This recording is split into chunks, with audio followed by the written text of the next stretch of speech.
I'll be doing this summer. Don't worry about it. All right, so we're gonna go ahead and get started. I'm Christine Lippritz-Marquis. I'm at Union Presbyterian Seminary, and I have the honor of being one of the annotator folks at Coptic Scriptorium. And I also get to chair this exciting session that thinks a bit about other Eastern Christianities and the digital projects they're working on and how sort of talking across those boundaries might help inform us. So, Well, sort of. okay, or not. Or I can talk for a minute more. Because I need to, how can I on this screen get to those tabs? So in a second, we're going to have a lovely presentation by Robin Darling-Young from the Catholic University of America entitled Digital Preservation and Oral History of Displaced Syriac Speakers in the Middle East. So as soon as we get it all up, we'll be ready. Okay, good, thank you. All right, there we go. Okay, thank you very much. And now for something completely different. And I mean that. Rest in peace, Terry Pratchett, who just died today. You may or may not know. Yes. Okay, so let's get first the map up here. So we're not in the Nile Basin anymore. We are in the region of the Tigris and Euphrates. And this is a map. This is a part of a website that comes from a project with which the project we are going to be talking about is associated at Catholic U. So the first thing I want to do is say that I will be giving the overview of this project to be, or incipient project, and then two colleagues who are working on it at a more sophisticated level than I am will be describing different levels of it, and that will be Ryan Craig, a doctoral student in Arabic in the Institute for Christian Oriental Research Semitics Department at Catholic U, and Joseph Cuevisto, a recent graduate in library sciences at Catholic U. So we are among the people working on this particular project, which is called, I hope this is the right tab, it is called Syriac Heritage. Now, you see the Syriac Heritage homepage, of which nothing really exists except for a title right now. But Syriac Heritage is an umbrella website for the project that we intend to push toward completion. Within the Syriac Heritage website is a project that we are beginning, and you'll in a minute get a handout on it. This is called Voices of Women Exiles. And I'll explain to you why we're doing this first, but let me get back to the map page so I can talk about how and why this project started. Now, you might immediately be thinking, why is such a nascent project bothering you this afternoon? And my answer is that we are in need of help. We will describe where we are, but we know we're in the presence of why we're doing what we're doing and where we are, but we would like to consult the expertise of you in this room who are way farther ahead and who have expertise that might well come into play in certain subsets of this hoped for website, depending on what we're able to collect. So let me say at the beginning, I'm going to talk about our exploratory stages. I'm going to talk about the concept with which we're working. I'm going to talk about the precedent, or a couple of precedents for our work, at least the ones we know about. I'm going to talk about our links or collaborations. I'm going to speculate about an end product, and I'm going to talk about organization, funding, and the three phases that we have in mind right now. So we are in the exploratory stages of constructing a digital archive and oral histories that will provide evidence of communities which are being eradicated right now in Syria and Iraq. And you can see from this map, which comes from another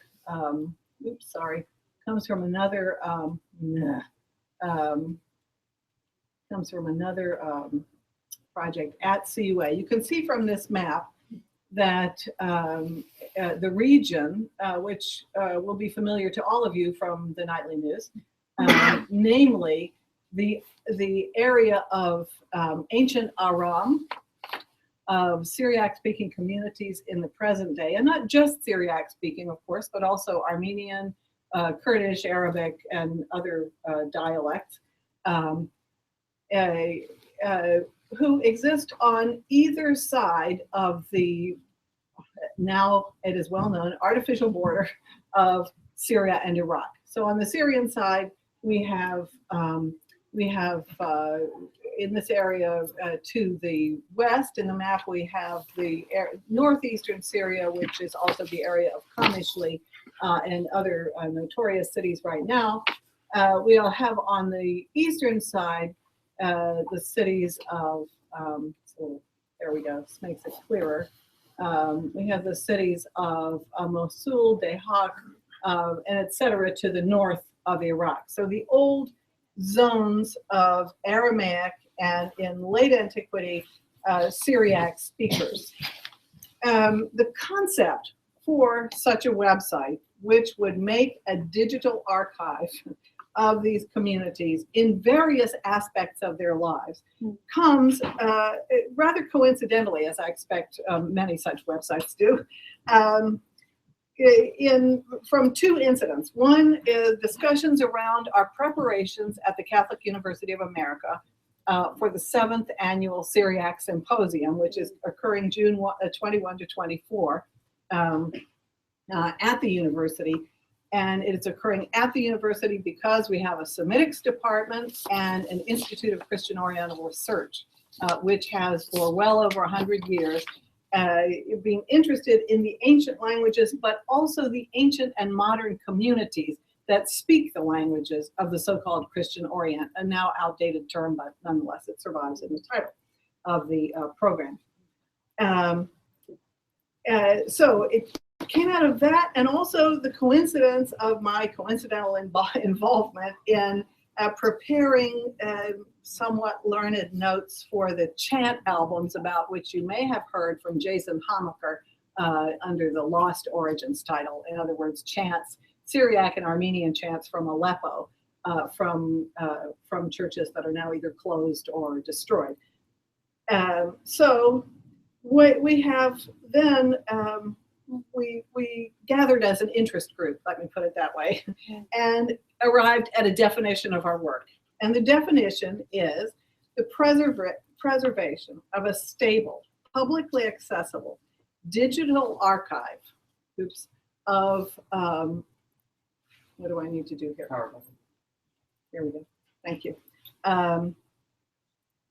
Yes, you see, I'm not the person to be doing this. A stable, publicly accessible digital archive, which would be located at the Institute of Christian Oriental Research website, and also sheltered under the organization of the Institute for Christian Oriental Research at Catholic University, here as distinct from the Semitics department, which is a teaching and scholarly department. And again, that's too complicated probably to go into at this moment. What is the point of this preservation? Well, the point is to preserve records, as many records as can be identified and gathered of the communities for the communities. So as a result of that purpose, we have a considerable amount of community interest. Community interest can be identified as community that is still existing in the region, usually as internally displaced persons, or IDPs in the language of the government, or the diaspora communities in the United States and elsewhere. So they have an interest. We know this because we have been in touch with them. But also the larger interest is that, or maybe a larger definition of our purpose rather, is that these records are part of the larger human record. So then the analogy would be to Nimrod, Hatra, recently destroyed, as you know, to a continuation of the life of the ancient Near East into the modern period. So in other words, part of the common human heritage. So on the one hand, there's a particular interest. On the other hand, there's a more universal interest. There are precedents for this, one of which Ryan is going to speak about because she was involved in, but particularly for oral histories, there are precedents for forcibly migrated communities such as the Greek community, the Armenian community, and the Jewish community from the formerly polyreligious mosaic of the Middle East. So to our knowledge, there are not many similar projects.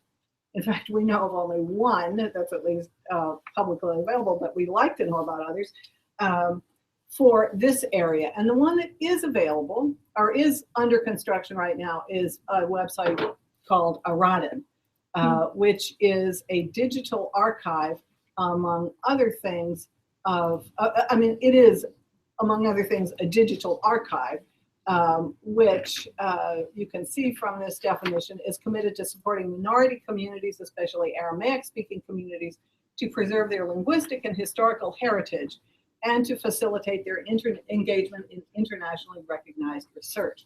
This is an archive that comes out of Cambridge University and is sponsored by Amal Morogi and Jeffrey Kahn, a specialist in Neo-Aramaic. We are already linked up as a collaborative investigation with them. But we have local links too, which we expect will help us in fundraising, but we're also interested in your thoughts on that too. Locally, we have a link with the group that has constructed this website, and I'm only just showing you one page of it, that has mapped Christian communities as part of a larger program having to do with religious freedom in Iraqi Kurdistan, a program which is also interested, for instance, in the Yazidi communities and other even smaller minority communities. Through this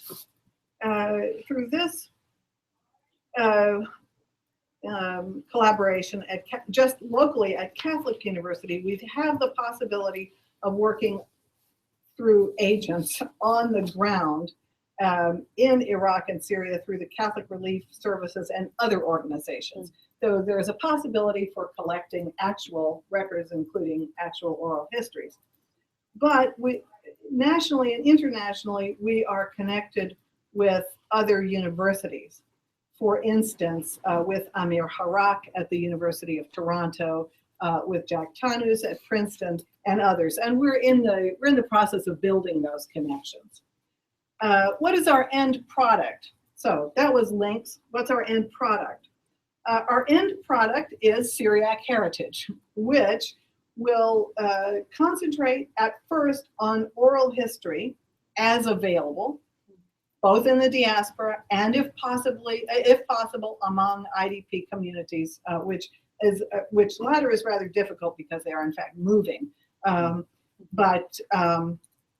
But we regard this as critical, and particularly concentrating on the oral history of women for two reasons. Women guide the domestic and internal life of villages, towns, and cities in Syria and Iraq. And number two, they also preserve forms of local dialects that are uninterfered with by commercial and public activities. So getting to women is actually also getting to language differentiation. So our organization is through a local CUA committee. through our links with other universities. Our funding is a $10,000 startup fund, which comes from a private foundation, and we were very fortunate to get that. And this will go for building the website and initial project management. Phase 2 will be assembling what already exists, so that takes some investigation. And phase 3 will be collection of new material, including oral histories. Now, obviously, this is quite time sensitive, but on the other hand, we do what we can. We realize that we can't be a comprehensive collection of the stories, memories, and records of the lives of communities which are now, after nearly 2,000 years, disappearing from this area. But we have plans at least to record what can be recorded. So that's the overview of it. Are there any questions at this point? Because I'm going to pass it to Ryan and Joseph. Any questions or warnings or comments? Okay, we are still at the point where, of course, we have not identified or not really identified the platforms that we'll use. We are just in the planning stage. So we would be very grateful. Oops. We'd be very grateful if we can be in contact with any of you at a later date, and take this opportunity to thank Carrie for her encouragement and talking with me earlier in the year. Okay, so now I'll pass it to Ryan.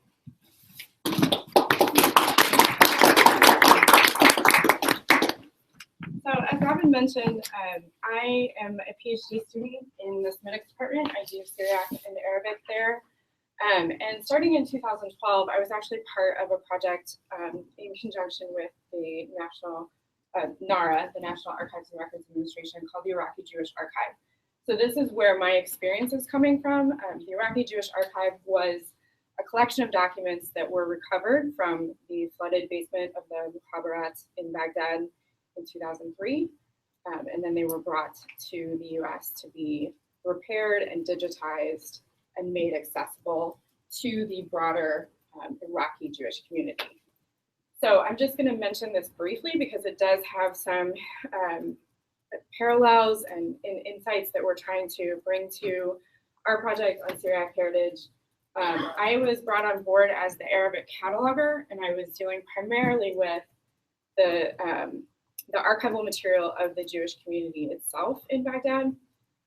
If you take a look at the website, you can kind of poke around on there. We did just very bare minimum. We did a high resolution digital imaging project, but in terms of our cataloging, we were limited to 2 years worth of time. And so our cataloging was basically, what is the content in this document? How could somebody search to find their relatives, their school records, whatever they needed to find. So this was not, there was no transcribing. There was a little bit of translation involved for any of the documents that were being put on for the exhibit, but other than that, it was just bare bones metadata search terms and cataloging the material. Some of the parallels that we have with our current project on Syriac heritage, obviously dealing with a religious minority community that still exists, but has been pushed out of their historic homeland and would like to have access to their community and cultural records. So that's one of the reasons why Robin invited me to come on board and be part of their project, that I have experience dealing with that with the Iraqi Jewish Archive project.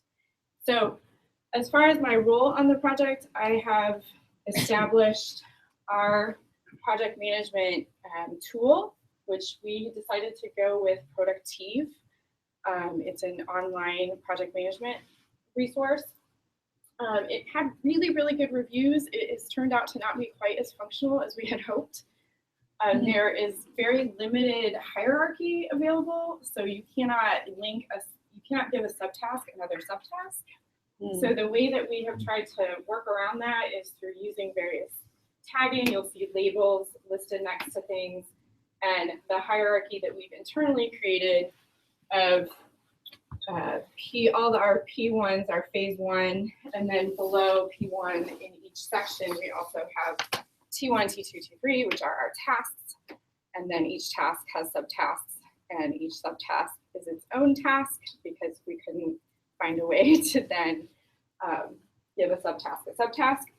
So let me see if I have a couple examples of some of the workarounds that we've come up with using tagging and labels to indicate relationships. I don't know how to scroll.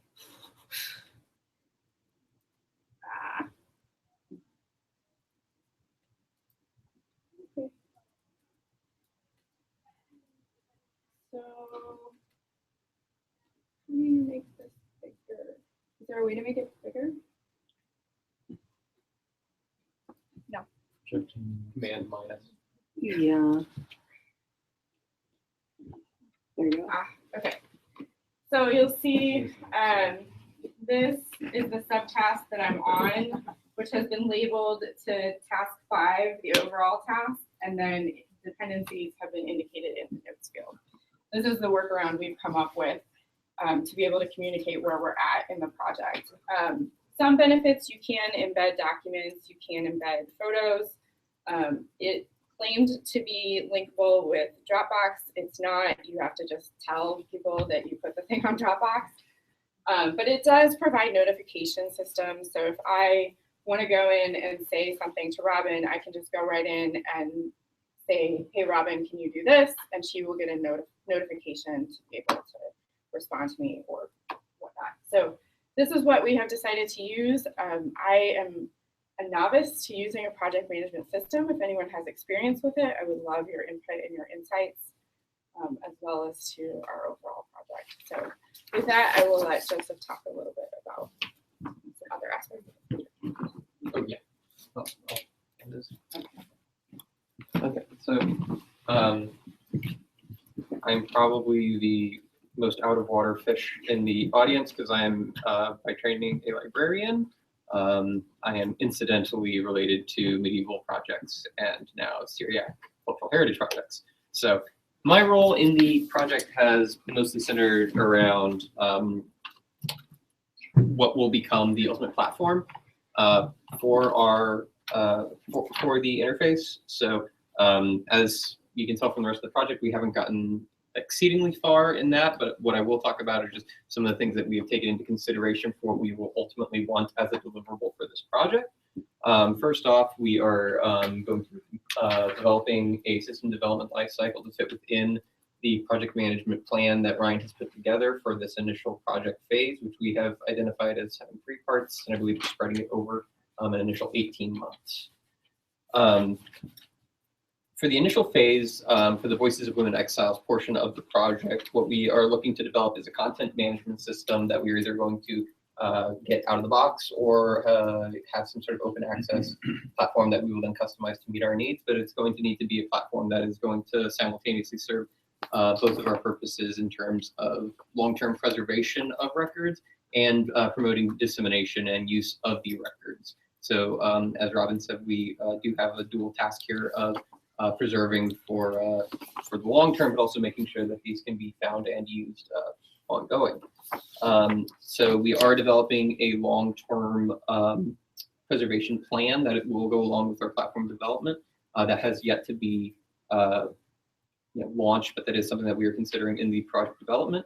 We're also investigating questions of where will be the ultimate home for the digital repository. Obviously, this is going to be associated with I-Core, but we are investigating which of our potential partnering institutions will have the technical infrastructure to be able to support ongoing preservation of digital files. So there has been expressed some concerns about whether or not we want to do that at Catholic, but this is something that we are going to be exploring ongoing. In terms of dissemination, we are going to have a variety of content. Ultimately, immediately what we are looking at capturing is audio files, audio oral histories that we will make available for listening and reuse. obviously would like to capture those with meaningful metadata that will provide descriptions of the person that is being interviewed, applicable keywords that will facilitate locating, and any terms of geotagging, any types of geotagging that would be meaningful in terms of places where either the oral histories were captured or where they were originally coming from, in the case of diaspora communities outside of native countries. One of the things that we are interested about creating this platform is that it does present certain opportunities for crowdsourcing in terms of transcription, in terms of annotation. There was a project presented by Carrie Hoffman at the NEH project directors meeting this past year about a new platform for automating transcription and annotation, which promotes finding of concepts or topics within audio files, which would be something that would be very useful for us in terms of promoting meaningful use of our files.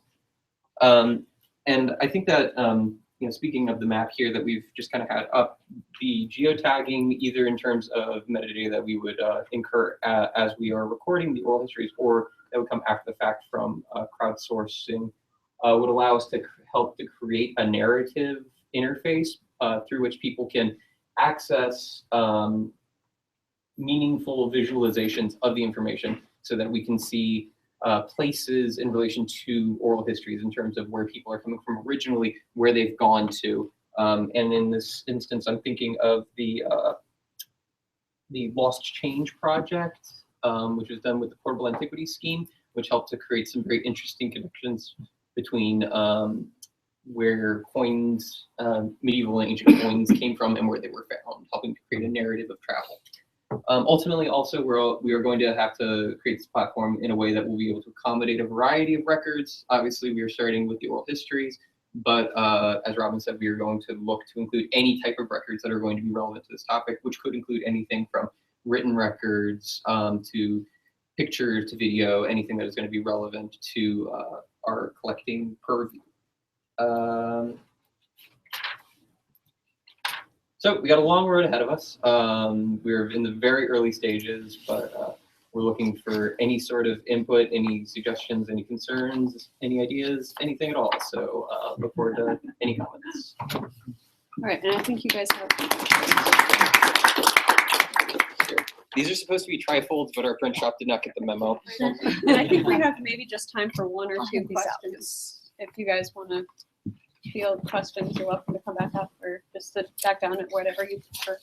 Whatever feels good for you. My personal question. Philip has a question. All right. Robin, I'm really interested in your comment about women's speech having a different linguistic representation. Yes. And wondered if you could comment on that a little more. You said something about the literature. Well, I suppose it's everywhere, but in this region in particular, it is a polyglot region. So there is an Indo-European, a Turkic, and a Semitic, variety of Semitic languages spoken. There's not only vocabulary, interference, you might say, but also structured language. This tends to be less pronounced inside a home. These are even in cities like Baghdad, Mosul, where these communities were. Women tend to stay home more than other women, and therefore their language remains closer to the traditional language of the locality. And I'm not just talking about Iraqi Kurdistan, I'm talking about Syria. Yeah? I'm talking about particular cities, each of which has a particular kind of Neo-Aramaic, and this is something that Jeffrey Kahn has mapped out, and Jeffrey Kahn and students have I find mapped that out. very interesting sociolinguistically, but also as a challenge to our debate that we can use ancient texts to reconstruct spoken language. Oh, no kidding. It's representational at best, right? Yes. And then also in our documentary texts where maybe a female is officially presenting a petition or something, but who knows who actually wrote the document. So Yes. being able to identify these kinds of distinctive voices. Yes, we actually, in the project that Joel's about to talk about, we actually, of course, maybe not in that particular project, but related to that, we have records of women's thoughts, for instance, or addresses. Yes. Oh, wearing the aluminum foil hat? No, no, thoughts that were expressed, but they're recorded by men or Oh, I see. attributed by men. So, yeah, so, Euripides saying what Medea was really thinking. yeah, something like that. So, yeah, so I'm talking about the monastic corpus and peculiar Bagrius. So, All right, well, I'm hoping to have more time at the general discussion, but I want to make sure that I go ahead and introduce Joel Palpismaki from Dumbarton Oaks. And he's going to be speaking to us on his paper, A New XML Exchange Format for Aligning Translations, Quotations, and Other Versions of Text.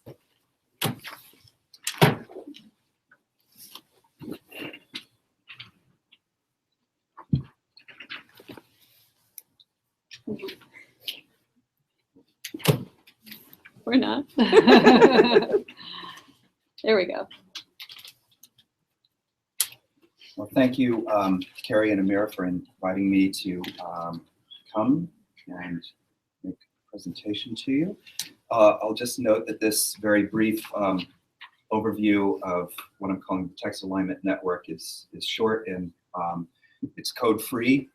It's a summary overview of the project, but I'll be available later for a walkthrough of the code for those who are interested to really get a sense of how it's designed and why, the rationale. Usually takes about an hour and a couple of beers. This is also only the fourth time I've talked about this publicly or in a group setting. So it's very much a hypothetical project that I'm working on. I don't claim to have all the answers, and that's one reason why I like to share this with people, is to get a reality check, find out where things are going, because if this is more than a hypothetical, it needs to be a shared initiative that I'm hoping will be embraced widely and useful widely. In 2012, I found myself joining a project dedicated to the study of a complex and absorbing early Christian treatise. This treatise, really a trilogy of treatises, was written by Evagrius of Pontus, 4th century monk, who wrote to fellow monks in the Eastern Mediterranean to help them successfully conduct themselves on what he saw as the 3 tiers of the struggle for spiritual perfection. Written tersely and enigmatically in Greek, this work, which our project had come to call the Gnostic Trilogy, fell into difficult times in the 6th century when Evagrius was condemned for heresy by a pair of church councils in Constantinople. A good deal of the monks' writings were taken out of circulation or passed off under pseudonyms. The first part of this trilogy, called the Practicos, or Practice, nevertheless survived completely in Greek, even though Evagrius' name was still associated with it. The Practicos, in fact, became one of the most influential treatises in monastic spirituality in Eastern Christianity, medieval and modern. The second and third parts of the trilogy, the Gnostikos, or Gnostic, and Kephale Gnostica, the Gnostic chapters, the most speculative and cryptic installments of the trilogy, were lost in their original Greek, save for about 15% that survive in quotations or collections of sayings.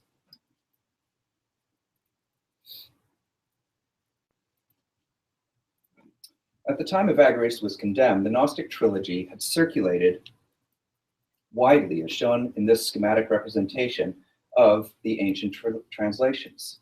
Each part of the trilogy had been translated multiple times into classical Syriac, then the lingua franca in Mesopotamia. These Syriac translations, which are still extant, are key to corroborating the Greek text that we have and to restoring, or at least thinking about, the Greek that does not. Even more, the Syriac translations are a witness to the uneasy reception of Evagrius, east of the Roman Empire. The first translation of the Kephale Gnostica, and the most influential, removed, softened, or altogether changed Evagrius' most speculative statements. A second translation revised that earlier one to better reflect the Greek. Our project, led by Robin Darling Young, was committed to read through the entire Gnostic trilogy in all its key ancient versions and to create an English translation that would present to modern readers this complicated work as an integral whole and diachronically. In preparing our translation, we had to keep track of Greek and Syriac texts that appear in numerous manuscripts and editions, and to ensure that all 6 of us were translating the technical terms with consistent English vocabulary. The complexity is illustrated by this figure, which depicts for the third part of the trilogy, and only the third part, Somebody's been scribbling on the known manuscripts on the left column, the print editions in the middle column, and the digital editions on the right for the various versions, with lines showing lines of dependency, that is, the printed editions depending on which manuscripts. You're not supposed to read this, you're just supposed to get the idea of, wow, this is complicated. The prospect of having on hand a miniature library for every translation meeting where we would need to flip back and forth repeatedly was not very appealing. And on behalf of the team, I began to develop a system to align the various transcriptions. This XML-based alignment system was rudimentary, and it began to show its limitations. As the original Greek, as the kinds of questions we were asking grew more sophisticated. Could missing original Greek be restored from Syriac versions? Given a Syriac word, what is the likelihood that the underlying Greek is one word and not another?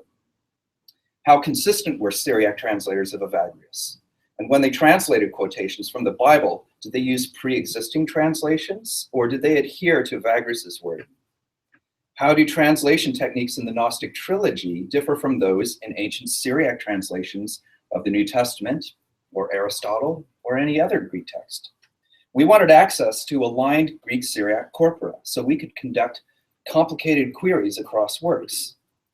Further, we had invested valuable time and money in developing digital transcriptions of manuscripts and rare printed editions, things that our publisher, Oxford U Press, did not want to publish.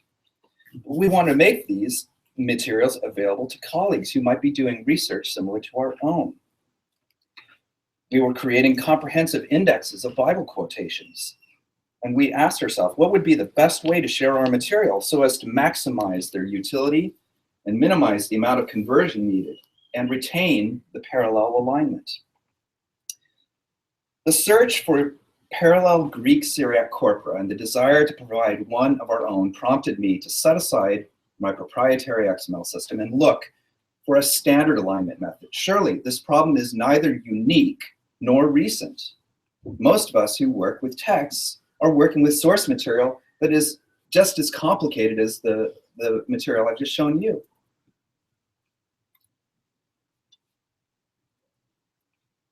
My main finding, as I surveyed the field, is that there is no standard alignment.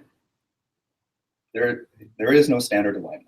There are, in fact, multiple ways to align versions of texts, each one incompatible with the next. This is true even for texts put in TEI, the Text Encoding Initiative, which is widely regarded as a standard. But TEI, designed to be laissez-faire and broadly expressive, allows for more than a half dozen ways to align texts.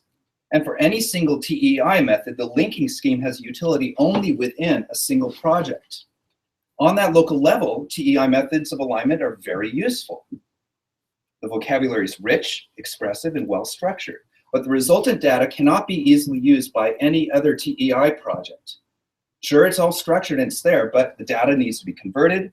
Those conversions are straightforward, but time-consuming and require expertise in XSLT, XQuery, and XPath. The process must be customized for each data set that is to be imported, and the converted data benefits only the importing party, not anyone else. And TEI is not the only way you can align your texts. There's a far simpler method, which ironically appeals to the mathematically inclined computational linguists. It's very common, simple plain text files with no markup whatsoever. One file per version.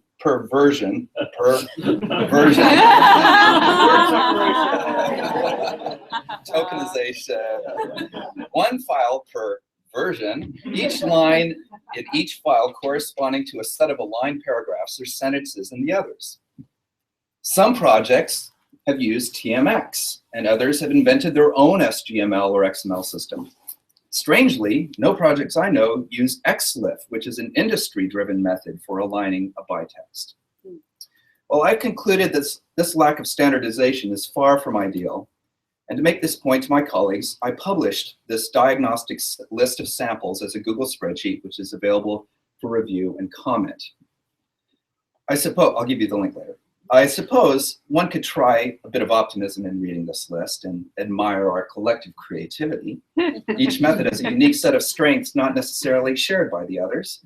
So I guarantee no matter what kind of text you want to align, there is at least one satisfactory approach.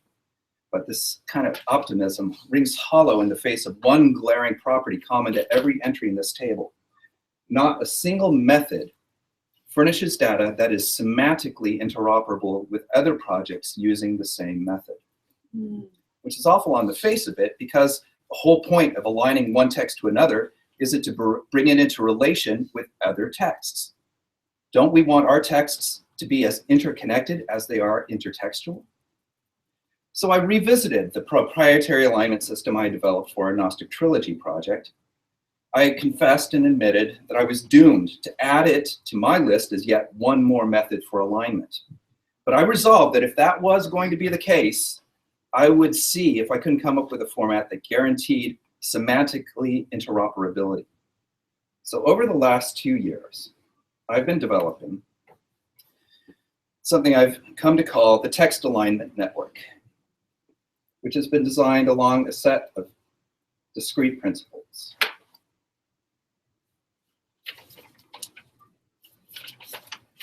First, scholarly freedom. Scholars should be able to create data within their sphere of inquiry simply, expressively, independently, and with fidelity to their guiding lights. That is, if you have two ways of expressing the same idea, simplicity is better than complexity, expressiveness better than silence. Simplicity and expressiveness, I believe, are complementary ideals, but in cases where one must be chosen of the other, I decided simplicity should be preferred. That also means editors should not have to create information that's redundant, is irrelevant to the immediate points of inquiry, or is more reliably and authoritatively found elsewhere.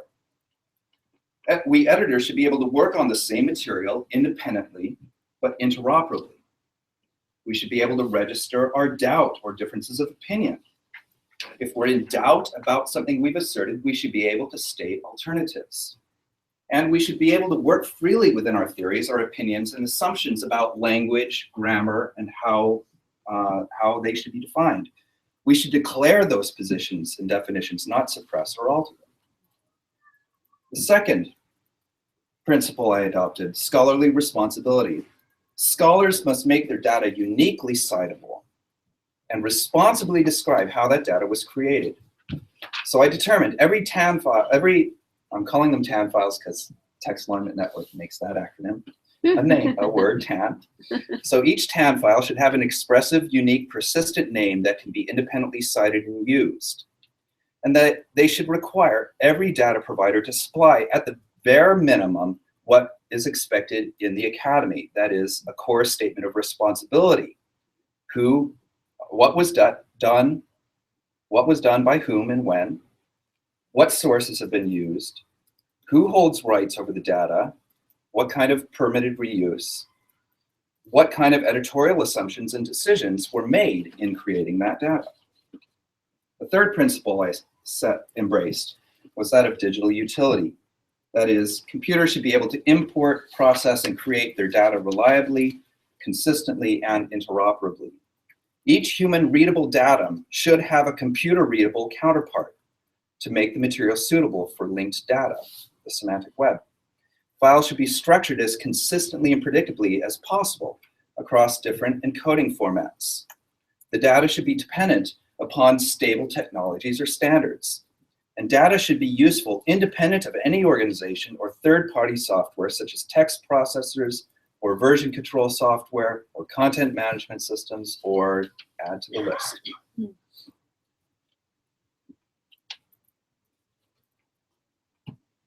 So we have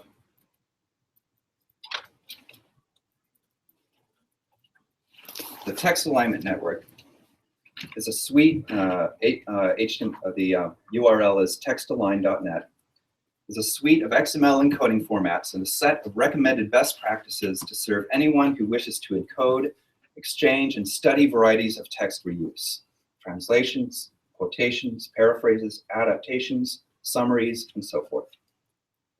TAN aims to support detailed analytic scholarly study of textual versions across any written language. The XML encoding formats behind TAN are designed to be maximally readable and editable by both humans and machines, and to be valid independent, as I've said, of any programs or tools. They're suitable not only for importing and exporting, but in many cases for direct use. The suite is built upon standoff annotation, allowing scholars to edit and study the same texts independently and collaboratively or competitively, and permitting the suite to expand and develop formats for other types of linguistic data. TAN's intended primarily to support scholarly research in fields such as linguistics, translation studies, classics, biblical studies, medieval studies, and digital humanities. Although expressive of scholarly nuance and complexity, TAN files are meant to benefit everyone, to be used in broad applications such as multilingual publishing, language learning, machine translation.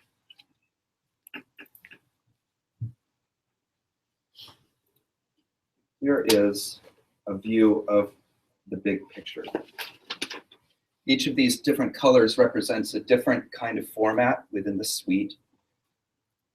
They fall into three different classes. Class 1 are things that are representations of text-bearing objects, and that would be your transcriptions.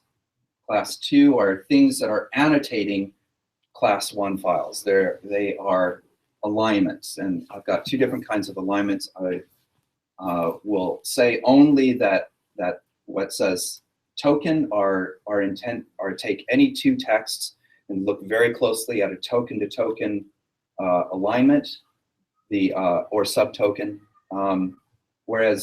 And so that's supposed to be sort of your jackhammer or your drill. But the TAP-A div, the division files, are much more broad spread. They are meant to take any number of texts of any number of works and declare some alignments about them.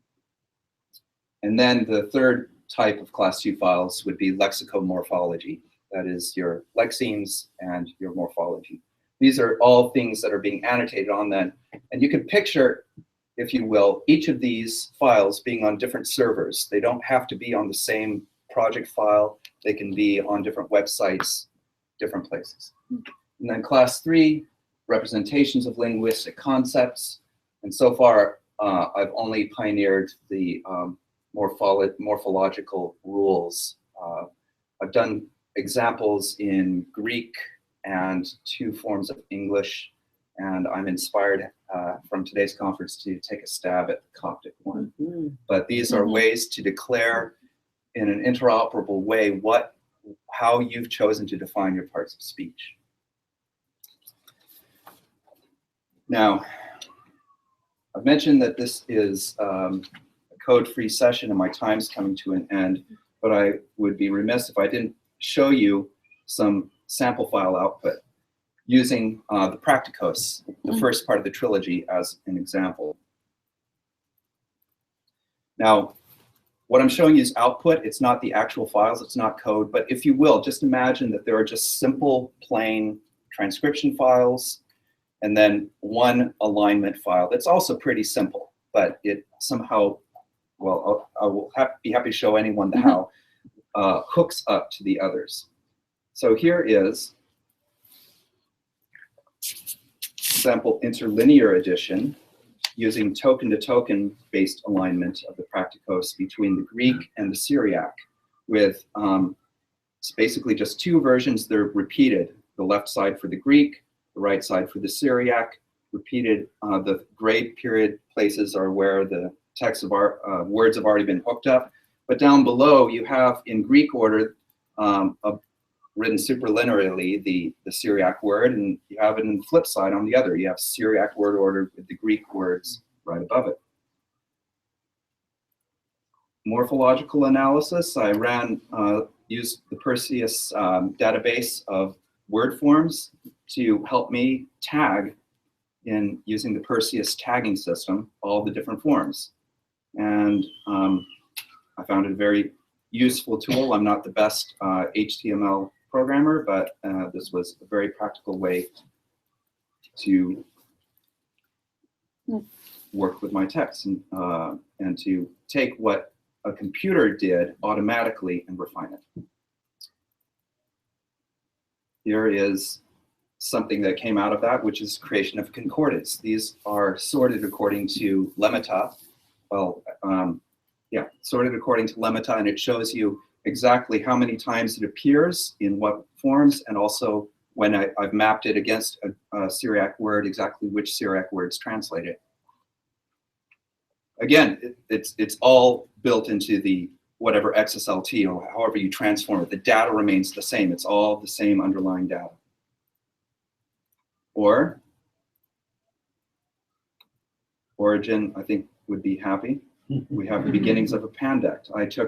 In this version, I took the King James Version of the entire Bible, the Greek Septuagint, which does not map well against the Old Testament, the Greek New Testament, and the Syriac New Testament.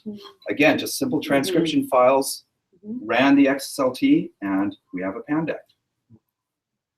Here's the New Testament. And I think I could do this with as many as I want. This wound up being 60 megabytes, and it might not be exactly what your system would be happy with. But here is, I mentioned we're doing Bible quotes as we're doing it, and the alignment system allows you to declare where one work quotes another, and it can create indexes in both orders, both the order of one work citing the other, or you can do it the other way around. Or, again, the same underlying data, it's just being transformed in a different way. You could do word counts. And here are the different versions with all the words, chapter by chapter. And then you've got the most common words in order, of course, across the different versions. And hapax legomena, words used only once.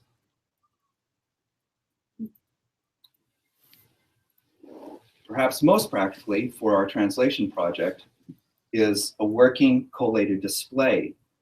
This takes 5 versions of the Practicos, including 2 working translations. When I say that this is to representing other sources, that also means, it doesn't mean it has to be old. This was generated a couple hours after we did some work on our own translation, which is collated into this.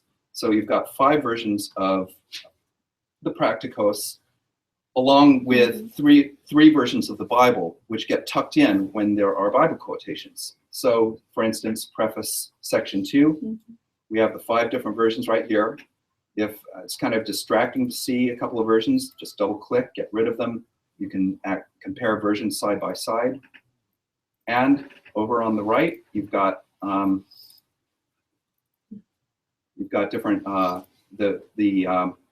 forms of the Bible verses that have been cited. And if you don't like that particular order, well, jQuery is set up to let you do all kinds of manipulations, so you can change the order very easily. Or if you don't want it version altogether, just get rid of it. So this is a vision, I hope, of what is possible, but it is not guaranteed to, I have no guarantee that it doesn't have leaky holes in a lot of places. So a very quick summary of where we are. I've written drafts of all of the schemas, which for those of you who care or know, is in RelaxNG and Schematron. I've got about 45,000 words of documentation, sample data files for all the file types, fragments of XSLT and XQuery, which you've seen, and a team, myself, Robin Darling-Young, Alberto Rigolio, Adam McCollum, are slated, if we get funding, to try to test this against multiple Syriac translations of 4 Greek texts. And advisors David J. Birnbaum and Federico Zanetin, who's translation studies specialist, would advise. Here's the URL again, textalign.net, which has the spreadsheet of the different ways to align embedded in it, so you can access it straight from there. Desiderata, I'm looking for criticism. I'm looking for partnerships with scholars and institutions across countries, languages, and disciplines.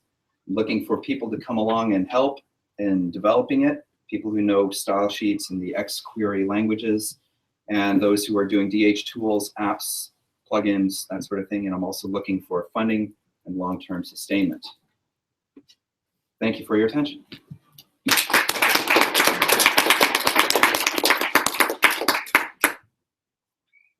Can I just let you field your questions if that's okay? Okay, Amir? Yeah, so I really enjoyed the applications. I think those are really cool interfaces. And just what to do with parallel text is just incredibly much potential about it. I wanted to say something about formats. So after a long time dealing with similar frustrations about the proliferation of different formats, I became very agnostic about this. And there are some frameworks that will allow you to go between formats. I think this is a direction really worth investing in. So one thing that we've used for Coptic Scriptorium is a Java-based framework called Salt and Pepper, which has the idea that you can take a lot of representation formats for text and try to not create converters between format pairs, but go over kind of a interim representation in memory. So that's something maybe you want to look into. And another thing I was wondering about is if you looked at ISO work on alignment. So the International Standardization Organization, specifically PC37, has written a lot about graph-based alignment formats. And I think there was an article by Patrice Bonhomme and Laurent Romary about this. You probably know Laurent, right? I don't. So a person worth knowing in terms of standardization. And the advantages of going over their frameworks and being compatible with them is that you get things for free. So for instance, if you were to do, I don't know how far you think into things like this, but if you're doing syntax trees of your text, if you're doing entity recognition, places, and further annotations on that, using some of these standards like Graph, I guess, or LAF, the Linguistic Annotation Framework, formats developed by Nancy Ide at Vassar College, all help you to kind of get for free, when you do annotations on one text, that the alignment carries over. You can then check, oh, I want to find places and language X aligned with words and language Y. And by virtue of the annotation, you can kind of get this whole graph of things that interact together. So I think that's a direction really worth investing in. I love the resources. I really hope that I'd love to get the references to the work you we mentioned. should probably talk afterwards. It's very Please. exciting.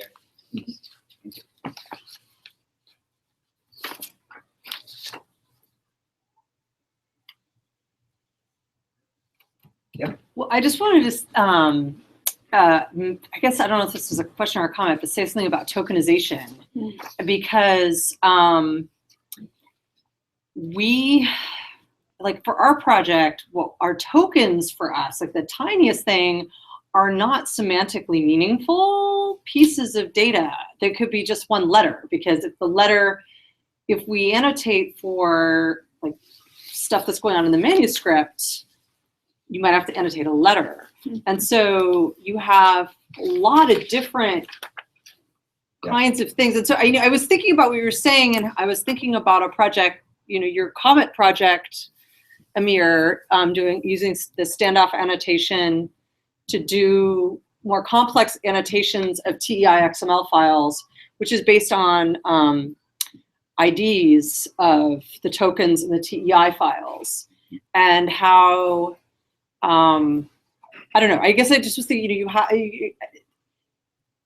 even thinking about tokens being interoperable is complex, because what you might call a token for us might be like a third layer of annotation in some ways, and not an actual token. And so do those all need to have unique IDs? Like, I mean, do we need to have unique IDs for all of these? Or are they, if our data is, our data can be open even if there are not unique IDs for every token. And so, yeah, are you? The preliminary, yeah, those are very, very good concerns that I've thought a lot about as well.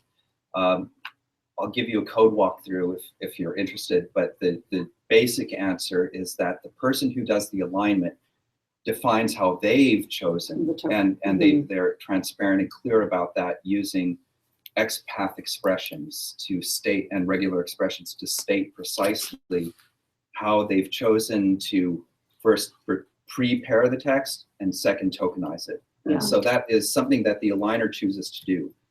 And that's part of the design philosophy, that you shouldn't be forced to choose a tokenization method. That you shouldn't be routed into that thing. But the language in XQuery XPath is, and XSLT is robust enough that there's there are few places where it's ambiguous. There are places, and this gets to the issue of regular expressions in Unicode that I alluded to earlier in a question. But for level 1 conformance, it's pretty good, and the format I've done it. The format lets you isolate, even after you've tokenized, isolate individual elements of your token. This is maybe more of a general discussion comment, but I think we should be distinguishing between data models in terms of what objects we wish to be alignable, and serialization, which is you can realize that data model in 5 different XML formats. The question is what kind of ontological objects you have. These are very different questions. Yeah, that's good.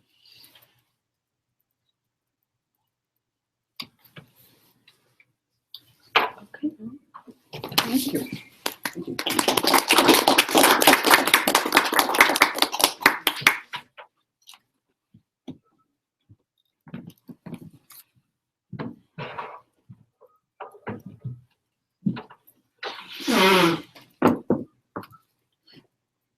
I have an old battery, so I know I'm going to need it. So I can forget. No, I just for once was not introduce where they were set up. Oh, okay. Sorry. So I've been a little ahead. All right, and our final paper this afternoon is going to be by Adam Carter McCollum, and he's at the Hill Museum and Manuscript Library, and his paper is entitled Ex Uno Pro Pluribus, Digitization, Cataloging, and Study of Eastern Christian Manuscript Collections at the Hill Museum and Manuscript Library. Thank you. Thank you, Carrie and Amir, for the invitation to talk about Himmel's work. Let's see.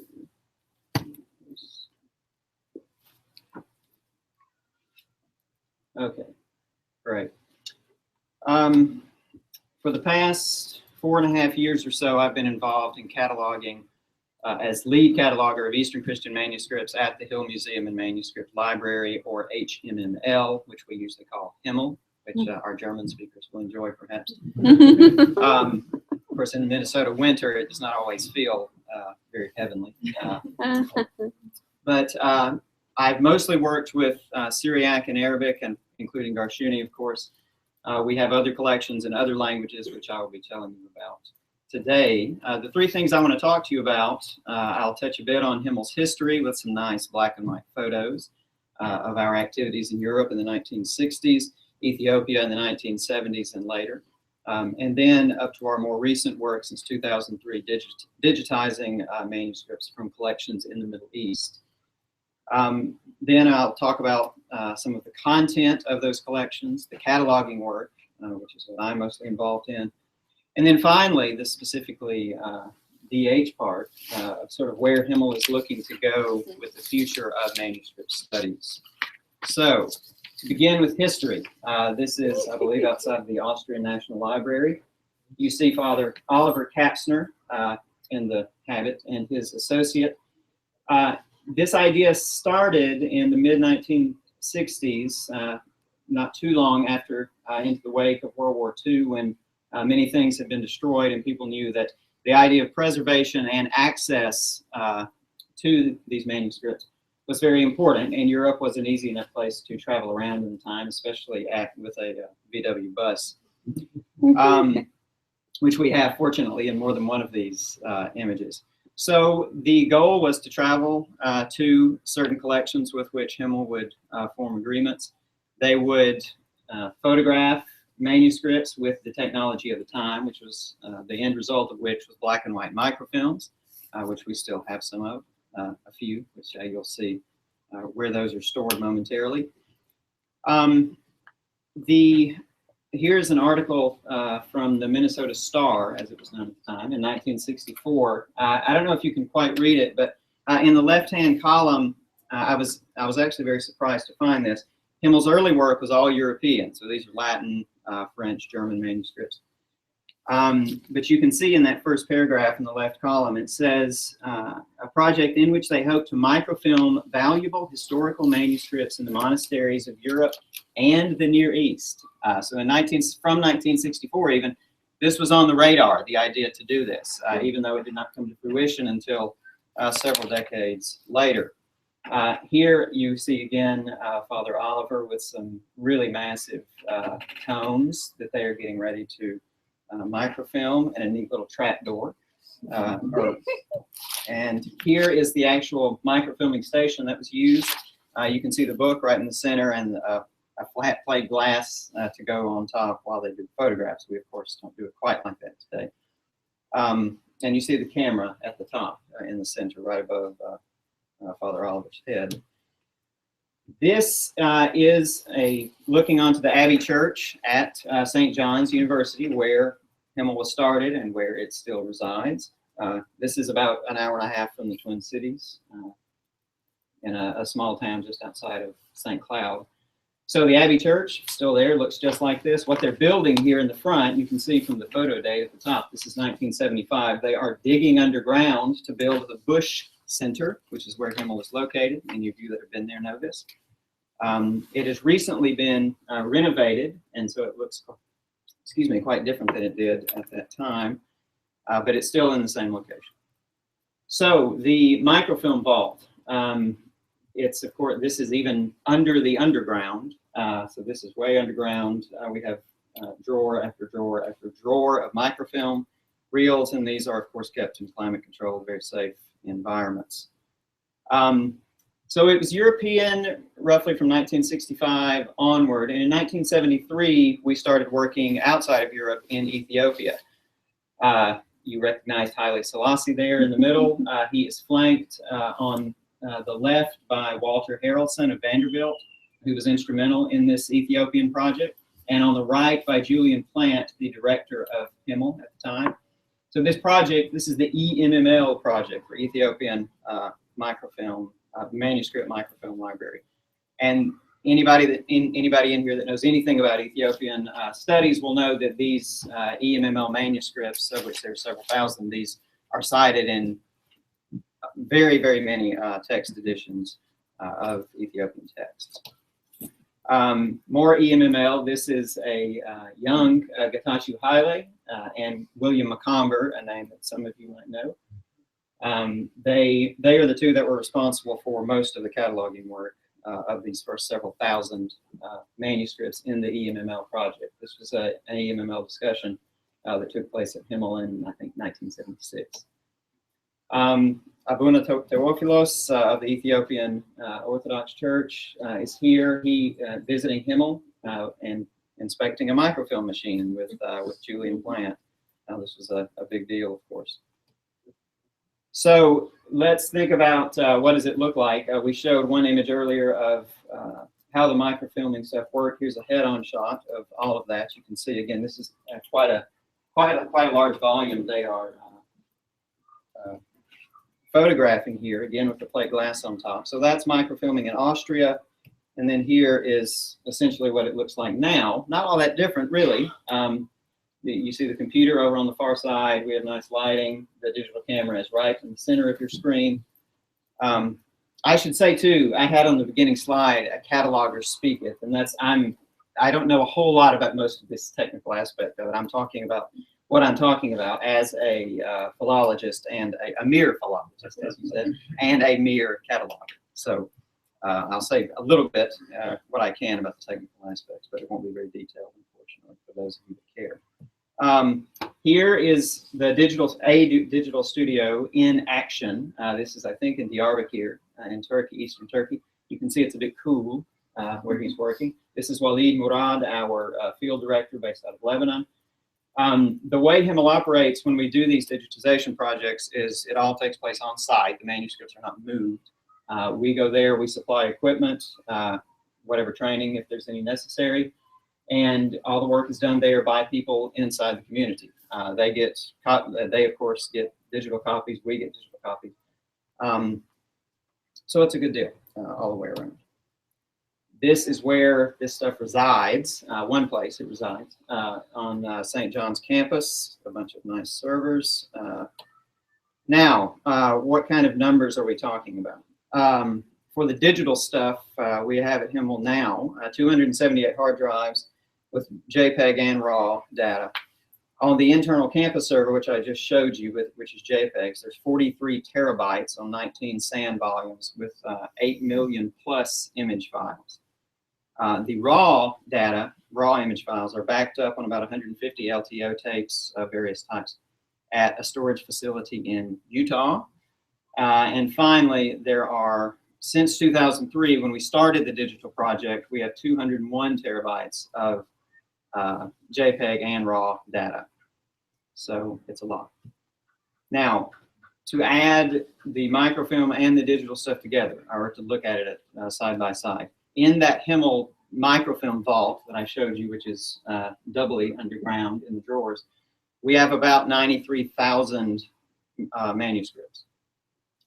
So there were 93,000 between 1965 to 2003. You can see the countries listed there. And then for Eastern Christian interest, Ethiopia, of course, is the most important one, of which there are several thousand. Now for digitized stuff, since 2003, 50,000. So in a much shorter period of time, we were able to do over half the amount. And finally, last year alone, we did 5,000 manuscripts. And of course, and I emphasize these are manuscripts, not texts. Of course, each manuscript often has way more than one individual text. So now, I want to talk a bit about cataloging, content, etc. Most of what we have so far is we have Syriac Orthodox, we have Chaldean collections, we have Armenian Orthodox, we have Ethiopian Orthodox. So all that to say, there's not a lot of Coptic yet, but it's beginning to come. In February, we began digitizing the Abu Makar Monastery, which, as you may know, in 1986, Ugo Zanetti cataloged, but even since his time, when there were 490 manuscripts, mostly Arabic, but of course there's a lot of Coptic too, and bilingual. Since that time, several manuscripts have been added, and there are also a number of fragments, which of course we are also digitizing. So that was started in February. It's well underway, and we should be done before long. And I'll talk shortly about access and all that. Here's just an example of what some of these images look like. Of course, you can get quite large in seeing really some nice detail. This here is a 14th century gospel at the end there. You can see. Now, of course, we can take microfilm and put it into digital too, but people ask us sometimes, well, are you trying to digitize all 93,000? Well, no, because that would be prohibitively expensive. We are, however, as people order and request them, we are doing that. Here is one example. This is an EMML manuscript, a hagiographic text. So it's not quite as nice as the color, and you can't get quite as large in size, but it's not bad. Here's another example. This is from a Georgian manuscript in Vienna. I know there are a couple of people with Georgian interests out here, and you can read this.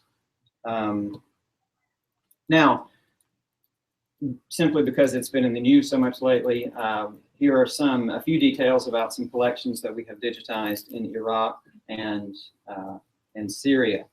So you can count the number of collections there and the number of manuscripts total.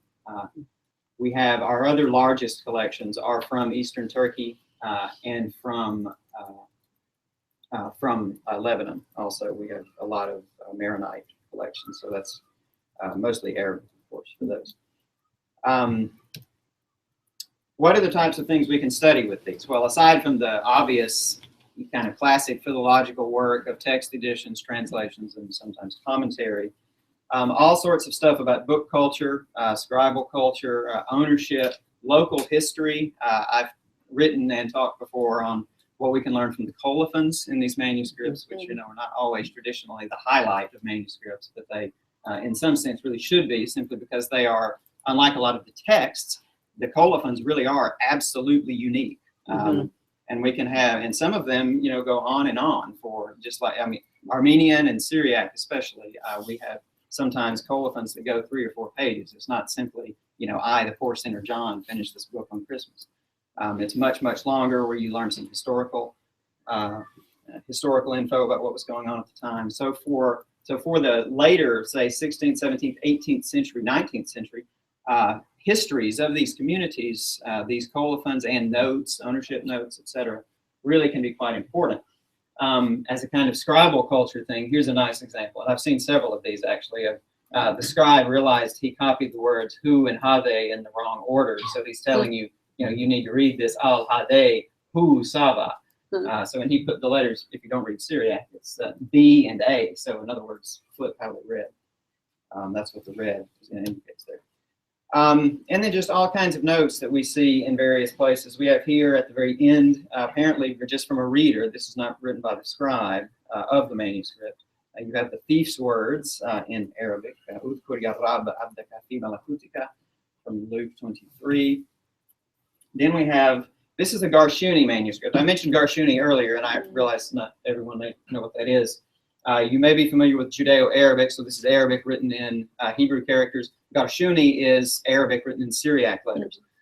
So this is a Garshuni manuscript. And at the top, you see a reader in some poorly spelled Arabic. Those of you might recognize this. There's an error in the second word and in the word at the end. But he says, Isaac looked at this manuscript on Christmas Day. And we have, scores and probably hundreds of little notes like this. We don't know who Isaac was, and we don't know what year it was, but sometimes the readers do indicate that. We learned something about the kinds of scribes that were copying. This is a manuscript from Tehran.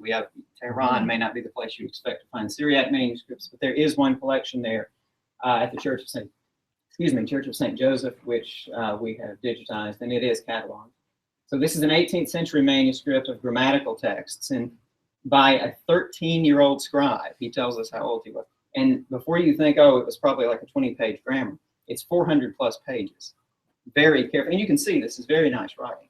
So we should be impressed. If any of you have 13-year-olds, you can Give them a point task. this out. In terms of book production and all, we do sometimes find things like this. This is a paste down from an older Syriac manuscript. So this is, the book is turned sideways here, and you're looking at, I think, the front cover here. But now these are often very common manuscripts. So even though they're old, they're not necessarily that valuable. But in terms of script, paleography, et cetera, they can be useful.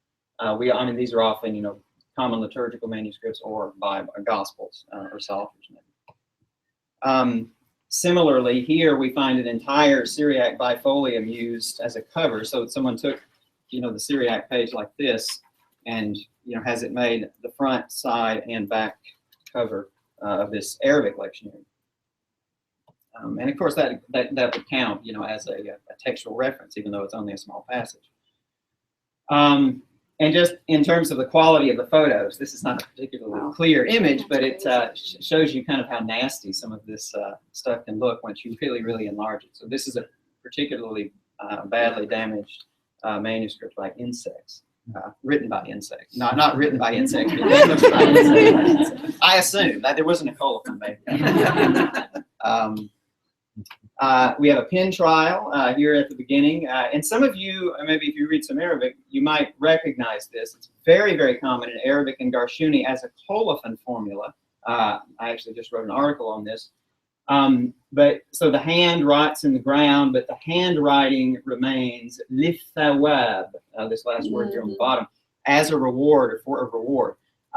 And it did not originate in Arabic, it originated in Coptic, actually, as Gérard Garit showed in an article from several decades ago, even though there's only a few examples, but we found some, or he found some, and they're old. And then it really, really spread in Arabic, and there are at least a couple of Syriac examples. Of Egyptian provenance, we do have a few, even though they're not now in Egypt, we find some manuscripts which almost certainly were copied there. This is one of them. This is a 16th century copy. Very nice manuscript. The handwriting is a little bit idiosyncratic, I think, but it's not, readable, but a little strange. This particular page is the Proto-Evangelium of James. And this has just very recently been cataloged. And then the types of unexpected things that you find. This is another Garshuni manuscript, but you can see, so this is the gutter, basically, and used in the binding was some Samaritan leaves, and this occurs in several places throughout this particular book. So these are mostly Christian collections, but they are not, of course, exclusively Christian. There are some things that even though we know they were copied by Christians, they weren't inherently Christian themselves. We have, for example, Darshuni copies of the story of Sinbad. We have at least 2 of those. We have otherwise known as Islamic medical texts, copied again in Darshuni. So, we know it was done in a Christian environment and intended for Christians to read. We have we have Armenian written in Syriac letters, Turkish written in Syriac letters, Persian written in Syriac letters, and even in some of these collections, some very important works like at the Bibliothèque Orientale at Université Saint-Joseph in Lebanon, we have a 13th or 14th century manuscript of the Shahnameh, which this gigantic Persian poem, which everyone reads when they learn classical Persian, and with good reason. But this 13th, 14th century, this is definitely one of the most important manuscripts taking its place alongside the British Library and the Laurentian manuscript. Now, for cataloging, our online cataloging system is called Oliver, named after the gentleman in the monastic habit that you saw on the first slide beside the VW van. It was developed in the 1990s with a Mellon-funded project, adapted more recently to include, non-European collection type things. As of this moment, there are about 108,000 catalog records in Oliver. So that's for manuscripts. In terms of texts within those, there's 282,516. Now, yes, there's a lot more that we have, especially in terms of the digitized material that is accessible and available to people, but has not yet been cataloged. All of this data lives in a MS SQL database, and it is searchable by various fields, keyword, etc., including original script, assuming it was in the catalog. So if you can search by title, you can search by incipit, you can search by author name in Syriac or Arabic or Georgian or whatever it happens to be. This is one place where it looks like the keyword search, of course, is the simplest and quickest, but you can search the older way by shelf mark, library, etc. Now, this was developed in the 90s. Like I said, it's been updated some, but we are, of course, looking forward to more. We like linked data very much in terms of kind of our work and other projects, such as what's been going on at Syriac.org, in terms of people and places and all of this, but also in terms of manuscripts themselves. It'd be nice to have a way, well, okay, I'm looking at this manuscript and I have this text and I want to know, is there available at Himmel or elsewhere, other manuscript copies of this? So that's something we're looking forward to. Possibly a new platform. I'm going to skip the third one for a minute. At the bottom, new method of metadata entry, and of course, like we've all said, crowdsourcing. Right now, this data is entered via an Excel sheet on kind of the front end, and then it goes and people smarter than me and such things do things to them, and then they appear on the web. For the third thing, integration with vHimmel's reading room. This leads to the next and last part of the talk. So this is not quite live and ready in public yet, but this is the website for the vHimmel, Virtual Himmel Project. The goal here is to make available to both beginning and advanced manuscript users a rich online environment for manuscript studies in a variety of languages. So in other words, it's not just about Greek, not just about Arabic, not just about Latin or Old French or whatever. It's really meant to cover manuscripts, period. Whatever the language, whatever the time period, whatever the script. You can see up in the right-hand column that there's 6 parts of this, school, library, etc. And I'm going to read this part to make sure I get it to include everything. So in the school, students and other learners have access to basic lessons in codicology and paleography, according to individual language traditions, including transcription exercises. Latin is essentially ready now. Syriac and Arabic, which I'm doing, will be ready later this year. And other language traditions, Armenian, Georgian, Ge'ez, or Ethiopic, are to follow. In Folio, learners and researchers will find annotated manuscript pages with transcription. So in other words, this is the old paleographic album, except it's online. There's no limit. We don't have to say, well, we can only do 300 plates or something. We can do 1,000 if we want. Terms related to manuscript studies are listed and defined in the lexicon, and the library houses digital resources for further reading. In Scriptorium, individuals or groups have a private but shareable workspace for the study and editing of manuscripts with high-resolution image viewers and text editors with full Unicode support. This is, if you, within the school section, if you click on Latin scripts, this pops down. You can see there you have basics and then all of the later regional and temporal varieties that come with Latin script. So within each of these, the characteristics of the script is highlighted. Several examples, pardon me, from manuscripts, of course, are given. And there are, as I said, transcription exercises. So this is not just a, it's not just a passive sort of you sit down and read this and soon you learn it, but you can practice. And of course, there's a key given to help you where you have messed up. Now the reading room. People, of course, always ask, what's the access to these?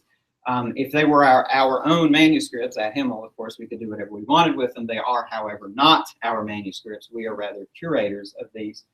But we have a nice agreement with the people that do own them, and so we are allowed to share them free of cost. But you do have to, log in, and we have to know a little bit of something about you, and you have to, of course, agree. I'm not going to, put this on my next novel or something. At least not without paying someone, paying the owner. So this is free access to all 50,000 plus manuscripts that have been digitized since 2003, and at least some of the digitized microfilms. Obviously, with 50,000 manuscripts, this will be the largest online collection of manuscript studies. And for most of these manuscripts, it is simply the only place to look at them other than going there. And of course, you can't always go to these places. And then finally, we're hoping with this linked data, both within Himmel's collections and with other projects, we hope to show interesting connections in terms of people, places, etc. And that's the end. Thank you for your attention.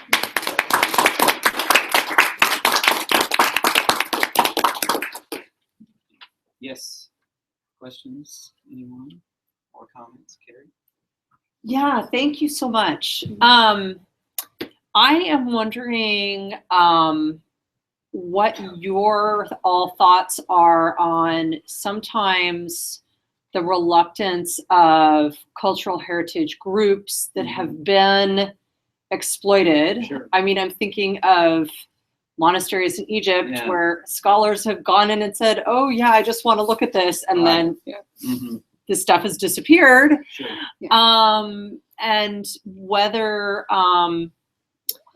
how, when you are talking to people about digitizing manuscripts, how this history of colonialism is negotiated. And Father Colombo could address this much better than me because he's, of course, on the front end of those dealings, which, sometimes it's a very long discussion, and precisely, I think, because of some issues like this. But one thing, it's nice that the manuscripts never leave the place, and really, they're not really handled by Himmel people at all. I mean, it's all done on site by people who belong to the community, whether the church or monastery, whatever it happens to be. And of course, we also encourage, when we make these things available, we encourage, people from these communities to study them and have access to them in a nicer and safer way than they otherwise would be able to. So, like I say, I'm sure Father Colombo has more experiential remarks. Because in my experience, there are even anxieties about digitizing, right? Yeah. Because this is, an important. It's both a resource and a cultural heritage issue. I mean, there are a lot of these really complicated things going on, and sometimes even digitizing is an issue because, I think when we stress that it's not only access, in other words, this is not just kind of to make it easier for, a scholar in, New York or California to study this. That's not the only or the main goal. It's also preservation, simply so that these things will be saved and protected from anything. Who knows whatever can happen to them. But so preservation and access both. It's kind of yeah, I mean, they're real Yeah. concern. And of course, the opposite end of the spectrum are these repositories where there are manuscripts that, are of, who knows what, or, who knows, we don't know necessarily quite how they got there, Right, and those are not available either. And I sort of feel like, it's Europe and America's responsibility to make our material Sure. accessible Sure. way before Yeah. we expect, Mhm. these cultural heritage groups to just Right. open up what they still have left. Definitely. So anyway, that was more of a comment than a question, because it's something I think about a lot.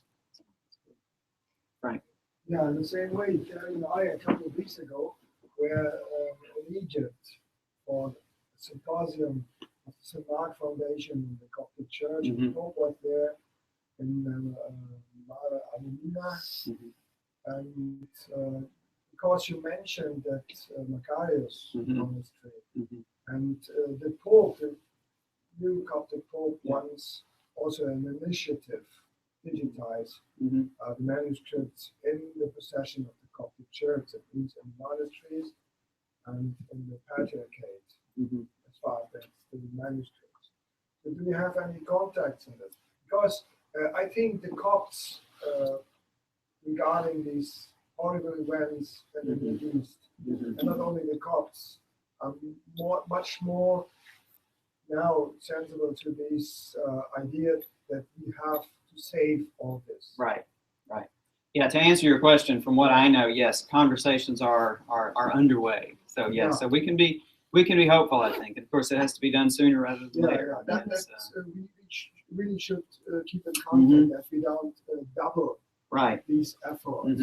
So as far as I know, Carrie, if you remember, there was a mention that the Bishop Epiphanius, the bishop from the Macarius monastery, was put in charge by the Pope to organize or to coordinate such an initiative. There has been always a great reluctance, and not in all, but in many places, even to members of the Coptic Church to see and publish or whatever the manuscripts. So then, the most important thing is also what Carrie mentioned, that it is not a question of neo-colonialism or something like that. It is the world heritage. And we have to make them clear the idea that this is not for us or for them alone, that it's for future generations. The whole heritage we have to save from this barbaric event. Yeah, definitely. Thank you. Himmel sei Dank. Yes. To add to that appeal, the second part of what you said about America and Europe opening up these things and doing that, I think that's our responsibility for all on the same page as teachers, and also as members of tenure and merit review boards and external evaluators and everything else, to look very positively upon these things, to teach our students that open access is the default, to teach our students not to be afraid to put their stuff online because somebody will publish it first. We just had this discussion yesterday about, what if I say something on YouTube and then somebody else publishes my findings before my article has been submitted? And we said, well, but that's the best evidence that it's attributed to you, because you can look on YouTube and see this presentation. This person is plagiarizing. Look, it's on YouTube. We need to teach everyone and really have a kind of sea change over generations, so that with time it will become the obvious default that what you do has to be open to scrutiny, and to reward that in the best possible way at every level of our academic involvement. So this is also us. Adam, thank you very much. In your long list of maybe a dozen scripts and languages, in addition to Latin, you did not list Greek. Is there? Are you going to be for the vehicle especially? Right. Are you going to be including Greek? Certainly. Oh yes. I mean, there's not really a closed limit on these things. We started with the things that either we were very strong in terms of either personnel or the collection. Like, we have a very nice Latinist who has done a great job for the school art so far. Or things that our collection was particularly strong in or uniquely strong in. There are, of course, Greek paleographical helps elsewhere, and so yeah, we don't have, we're not putting a fence or anything around Greek. No, we certainly will happily. Well, welcome. I'm being selfish. I want to bring my students. Oh, of course. No, But no. more of them can read Greek oddly than Latin. Yeah, well, yeah, my Greek's probably better than my Latin too. So, but no, I mean that's the idea here. Is really it's a kind of an open playground. Anybody can bring their friends and whatever they're working on and do it. So, thank you. All right. Yes, So Andrew. would this be open, even say if I had advanced undergraduates who didn't really have any of these languages, but I wanted to have them do a project to immerse themselves in code ecology or whatever? Oh, Would it yeah. be open to that sort of thing? I think so. I mean, particularly aspects of the school part, I mean, really are meant to teach, even if yes, they don't know, what a genitive absolute is, but they do find a paleography thing in the Greek part they can learn from. Yes, I think so, certainly. We really do want it to be used by, scholars, independent or otherwise, and certainly students or interested, non-academically related people. So, yeah. All right. And I think we have about 15 minutes or so if people have sort of general questions, so Adam doesn't have to stand up here alone now, but if there are broader questions of this session, people have.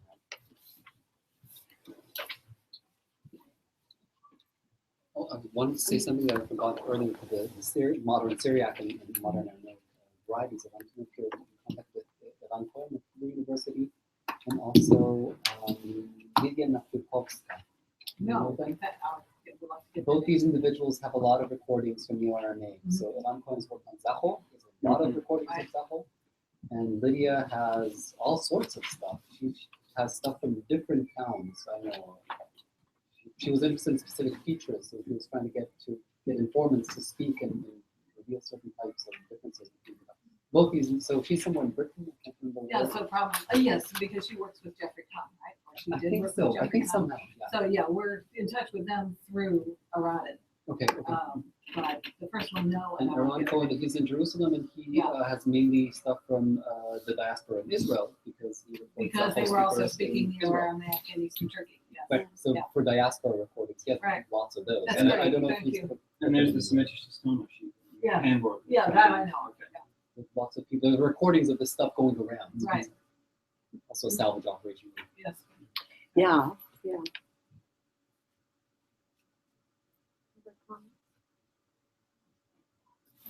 I wanted to address something to Joel. I found this fantastic. We were discussing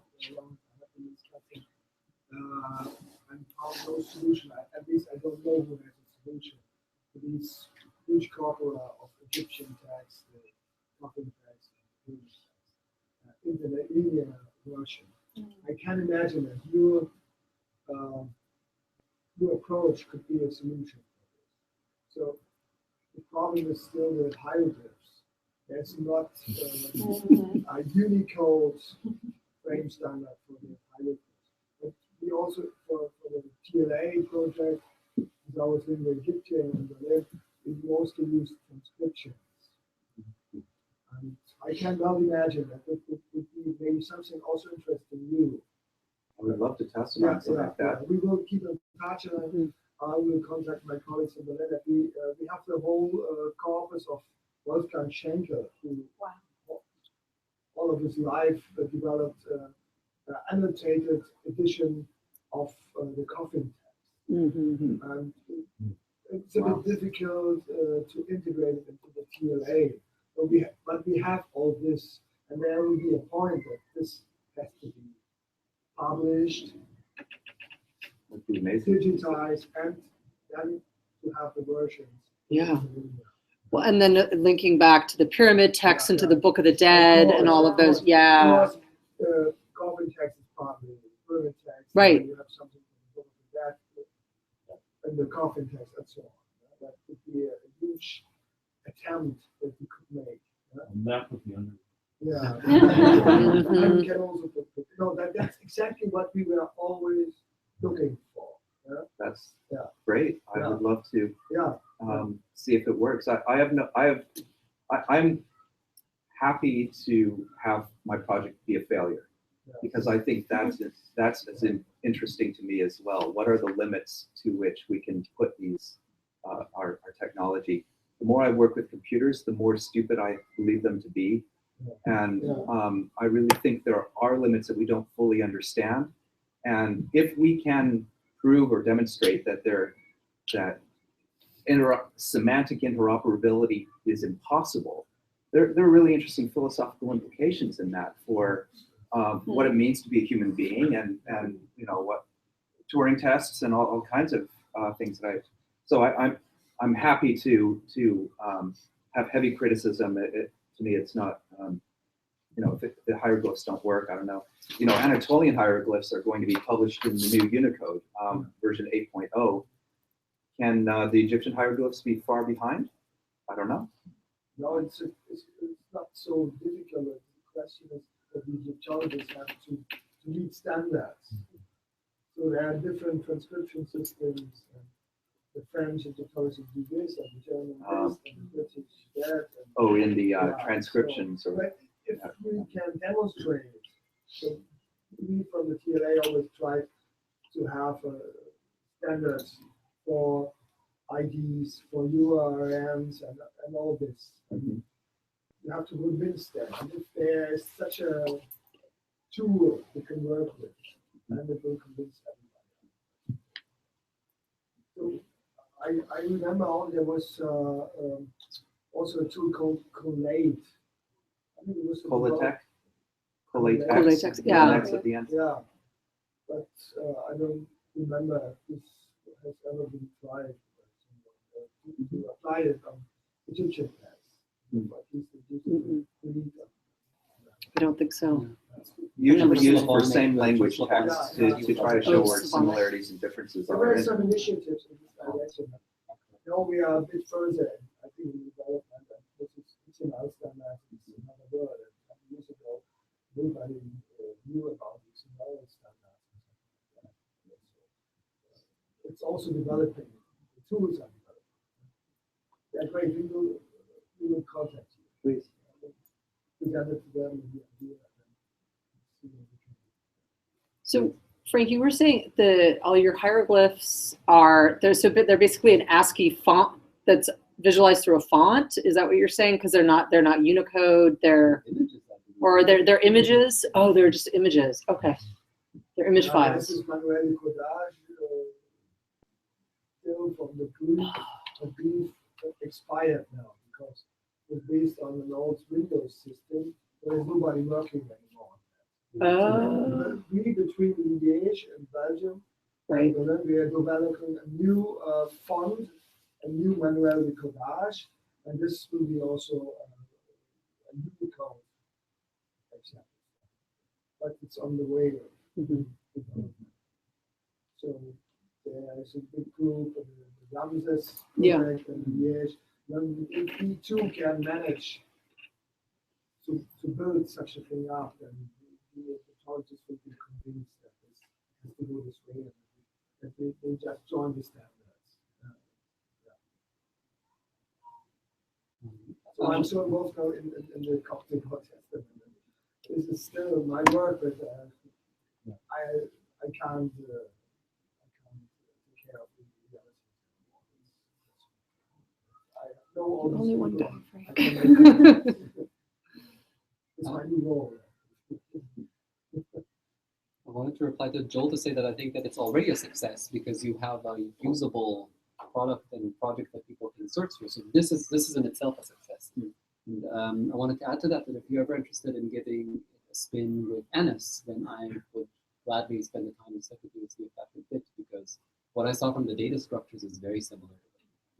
And I've seen similarity as well. You could probably press that into Anis if you want. There's a lot of different formats already that are interoperable through this salt and pepper framework. So if you're interested, we can talk. Or vice versa. Pressing Anis into TAM. So Anis is a search engine. It's not a format. But it is reliant upon structured data, and the way it's chosen to structure that might be convertible. But certainly that takes you could take corpora that have been using Anis for search and use them with your system to search them. Certainly, and Anis itself is just a search engine. It's not a corpora. Okay, It's not a format. my comments are based on what I've You mean looked the at on the corporate enhance? underlying files. Yeah, When you yeah. export, We mean the Coptic Scriptorium corporate. yes. Yes, that you can certainly do. Yeah. Sure.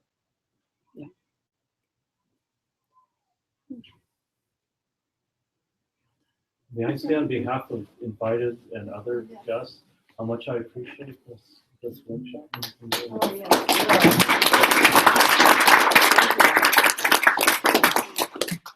By the way, what is salt and pepper? Peppa. That was Peppa, not Pepper. Pepper.